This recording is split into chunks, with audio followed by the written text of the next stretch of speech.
I would Yes, like ma'am. to reserve my spot to speak when everybody returns to the board. I came all the way from Florida. I want everybody's undivided attention and the board to be full when I speak, please. So I can't promise you that everybody's going to be up here at the Where same did they time. go? I'm just, If you want me to share with you what's happening. well, no, So- but I mean, I came a long way and Let me just, okay, so why don't you have a seat? panic disorder. Well, first of all, may I please stand because I feel more comfortable standing. I'm used to standing in front of a committee or in front of people. Okay. Okay. So let me tell you what's happening. Couple of things. That room over there has coffee and water, and they also have bathrooms, so we have to Okay. go to the bathroom sometimes. That's fine. Okay, so sometimes, and the second thing is that there are other committee meetings that are going on, and finance starts at 12. Some of the members on this committee also start, and Representative Carmody has another bill. Well, I mean, I understand you have a bill in finance, but this is your bill, so I would highly suggest you not leave unless you don't want your bill to be considered. All right, I would highly suggest you not leave. We are here because of your instrument. Yeah, and Okay. respectfully, I'm trying to be respectful to make sure that we hear from everyone who has given us a card. So, we're going to hear from her, and then we'll have any questions. I think some members have questions. Okay, Yes, ma'am. first of all, Your name, ma'am? my name is Jenna Bernstein. It's a That is- pleasure. yeah, Welcome. Okay. Welcome. Okay. I drove from Florida. If Welcome. you are not familiar with who I am, I'm the one that painted with spray paint for the Monument Task Committee when Antifa hung a scarf on Beauregard. I'm not familiar with it, but Oh, okay. well, I'll give you a little insight fine. of who I am. No problem. I'm Jewish. And Senator Carter, I'm highly, highly, highly, I can't even describe the words. When you want to use the Holocaust and my people and my ancestors that were a genocide with Hitler and comparing it to the war between the states as your argument, no, not on my watch. No, let me finish my speech. Okay, let's just be, we're going No, to be I'm respectful. Very upset. I'm And very we're- upset. I know you because are. I'm very passionate about this I know, because and I I've want you to traveled work many years. That's why I want you to relax. Why don't you sit down? We're going to listen to you. I'm very concerns. upset right now because I know. I don't want you to be no upset. idea. Why don't you get some water? Seriously, let's take your time. No, and I'm we are very here. upset right now. I don't think you understand. I do my understand. passion I do. For the free people of color that own slaves, for all of our American do. history. I do. No, you don't, because your whole rant on white supremacy and what the monuments meant, your historical outlook of what you Googled. Do you know me? No, I don't. What you read, How do based you on know what I feel? honey. Well, I apologize. I'm talking about. I'm the not fact that honey. My you- name is Karen. Karen Carter what you Peterson, and read I'm a to me. senator, and I've been in the legislature for 18 years. And you don't know me, and you don't know my history, which I'm happy to share with you. Do you consider yourself white? I consider myself an American. I don't go Me by too. Because you know what? Amen. Here we go. Because you know what? If you and I were shot together, especially in your 9th ward, which is the highest murder rate city in the country, Exactly. are they going to tell the blood difference? No, because there is none. Because it's not Exactly. scientific. Exactly. Because this is all a farce. Back in Jamestown in the 1600s when they created this right thing. So you and me, we're number one human beings, and we happen to be American. So we're on the same page. Now you know a little bit about me. Okay. Okay. Have you done your DNA? Because I got mine. Absolutely. And I know Absolutely. that I got some white people, those that are called white people, that own some slaves in my family. And I got some slaves. All right, and guess okay, what? so now we're on the same page. Okay, You cool now? great. Get some water, drink some water. We're great. And you we're know what the good. funny part is? Now let's go. I'm the one that, on my own accord, defended a public monument that was built by descendants of Confederate American veterans. Again, 1958, they're considered American veterans. Okay. Right, wrong, or different, they're American veterans. The same as a World War II veteran that you're so humble to say that so many people saved the, which ironically, Truman did not let the Jews in on boats. The French and the British are the ones that helped the independence of Israel, not the United States. So please, let the Jews worry about the Jews' history, and don't bring in the Holocaust with a genocide of people and try to compare it with a fraction of two countries, which when we seceded, and I say that as a Florida historian, let me finish. As a historian, it is what it is, I understand, but two fractions, the Confederate States of America fighting the United States of America, it was for, at that point in time in history, what it was. Money, like it always is. The petrodollar now, would you not agree? Would you not agree there's wars about the whole oil, and we'll go on and We don't on. want to talk about the president. We don't want to talk about There you go. international politics. It Me all and is you, we a got to bad get story. some wine on that. Exactly. Okay? So We're gonna you do follow that my after point. the hearing. Well, there you Me go. and you. So that's my point. What I'm saying is, what's really amazing to me is how that the East Orleans Parish, the East Orleans section, they want to secede from Orleans Parish. How ironic is it that when I was defending Beauregard, that I've seen people of color or blacks from lower income areas descend on it, saying, "Why was that taken down when there's murders?" When you're guarding a memorial for what you believe in, which Beauregard was my man, and I did that, and I had 60,000 views on Fox Live 8 as I cleaned it with D2 because I wanted him to go down with dignity. I knew he was going down, and I knew the way the mayor did it, and throwing them into a junkyard when it was supposed to be a controlled warehouse. Do you understand? I understand all of this. But as a Jewish American that comes from Florida and abides by her state and the history of my own bitter state's history, it is what it is. It is what it is. I wasn't around for the Jim Crow era. I was born in 1969, so I'm not making any reparation. God bless you for you. There you go. The lunar landing, Woodstock, and the birth of us. I don't know about all that, but I was born in the same year. Okay, we got to stop right there. The lunar landing was... Okay, Anyway, we'll go with that. All I'm saying is many people that are black would stop at the memorial and... You don't know what that is. It's not scientific. Exactly. We decided. Okay, different colored people of different nationalities, especially the ones that built the levees that were of cheaper labor than another race that there's a Celtic cross for. Well, let's negate those because they were cheaper. The Chinese who built the railroad. I mean, we can go on and on and on.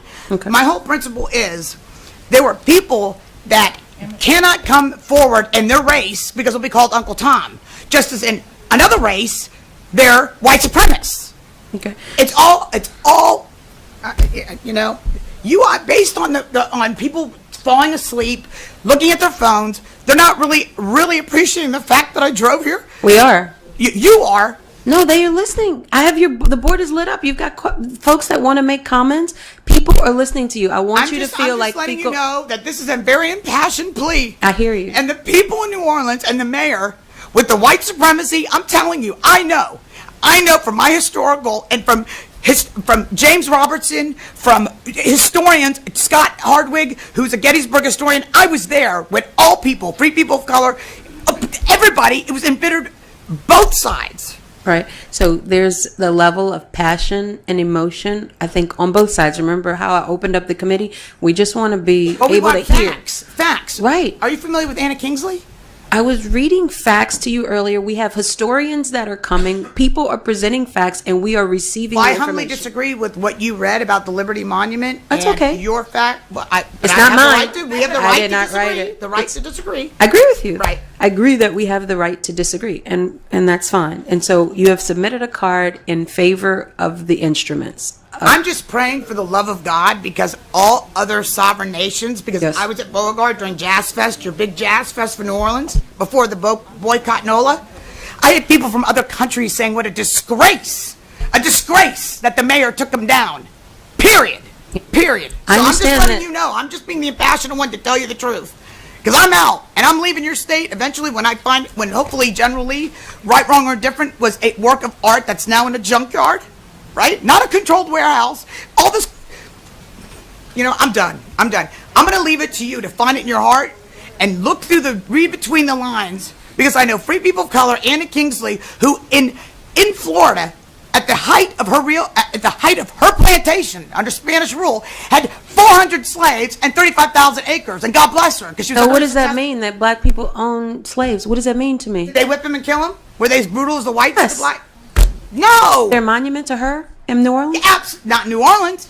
In Not New in your Orleans. state, but it is in the country. And let's talk about Germany and memorials in Germany. Yes, there are ones for Okay. Rommel. There are ones for the German soldiers that there are documentations where Hitler at the park where he committed suicide. So I think what we've decided that number one, we're born in the same There year. are monuments in Germany for those Yes. people that So served. what we've decided is we're Period. born in the same year, and we have a difference in opinion on this legislation. And I I'm thank you just for being waiting here. on- I thank you for being laughing here. and smirking, and you know what? I hope it's all on public record, so you know what? God bless you. No, God bless you. I appreciate you coming. I God do. bless you. And I thank you for being here bless and you. expressing I'm your just- opinion. you know Thank what? you very much. I appreciate it. Whatever. Okay. Senator Morrell for a question, and then Senator Carter. Thank you. Sir, what's your name? Ma'am, please go forward. Thank you. My name is Michelle Ehrenberg, and I'm here on behalf of the National Council of Jewish Women of Greater New Orleans area. Senator Bishop is my state senator representing the 4th District for doing that, and also for all of the members on the committee today. I actually didn't anticipate speaking today, but because several of the proponents of these bills have invoked the Holocaust, I really felt compelled to come up and speak on behalf of National Council of Jewish Members, Jewish Women, and on the nearly 1,000 members that we have across the state. We joined with the Urban League and the NAACP on an amicus brief in one of the court cases supporting the city's decision to take the monuments down in January of last year, and we were proud to do so. Part of the reason is because our Jewish community obviously has a unique understanding of the symbols of racism and of discrimination because of our history and our experiences of discrimination, bigotry, and attempted extermination. It's this history that compels us to be effective allies to our neighbors of color in dismantling racism in all of its forms, including in monuments. NCJW has struggled in solidarity with people of color for more than 1,000 years, including during the Civil Rights movement and today. We understand that our freedom and our liberation is bound to the liberation of all people in our community. And we do this for a sacred principle in Judaism, tikkun olam, which means to repair the world. So I'm here today because I appreciate the woman that drove all the way from Florida to tell the committee how Jewish people feel about these monuments. But as the state policy advocate for an organization with members here in Louisiana of the Jewish community, I thought it best that maybe I could come up and talk a little bit about that. The country has never really reckoned with slavery and Jim Crow following because there has been no actual accountability. The narrative that has justified slavery continues to exist to this day. We don't see show up the same way in Germany. After the Holocaust, all the monuments of Nazi leaders were removed. And more to the point, the country, took great pains to educate, to reckon with, and to accept accountability for what they had done in the Holocaust, for the way they had treated people, and to own the responsibility of individual citizens who may not have participated explicitly, but participated complicitly by not speaking out and standing up. All of the monuments to Nazis were removed, and instead Germany erected monuments and memorials to the Jews and the Gypsies, to homosexuals and disabled persons who were systematically murdered. The monuments that have been erected, that were erected after the Civil War, celebrate the architects and defenders of slavery. And one of the true evils that persists about slavery is this narrative that has been created to justify it. This narrative has even been perpetuated in some of the testimony here today. So we joined that amicus brief in January of last year because we understood that removing these monuments is an important step in the reckoning that this country really must confront in order for us to, as one of the proponents said, move on, to accept the realities of this history and to have some accountability. One of the proponents earlier also said that, what was going on during the removal of the monuments in New Orleans was ugly. Well, I agree, because I actually drove by the Jefferson Davis monument every day, twice a day, taking my daughter to school, my 5-year-old daughter, and picking her up. And what was ugly to me were the folks that came out and surrounded that monument, waving Confederate flags, many of whom were not even from New Orleans or Louisiana, that were carrying guns across the street from my daughter's preschool. And I can't imagine any other reason that they would be doing that other than to intimidate the people in our community.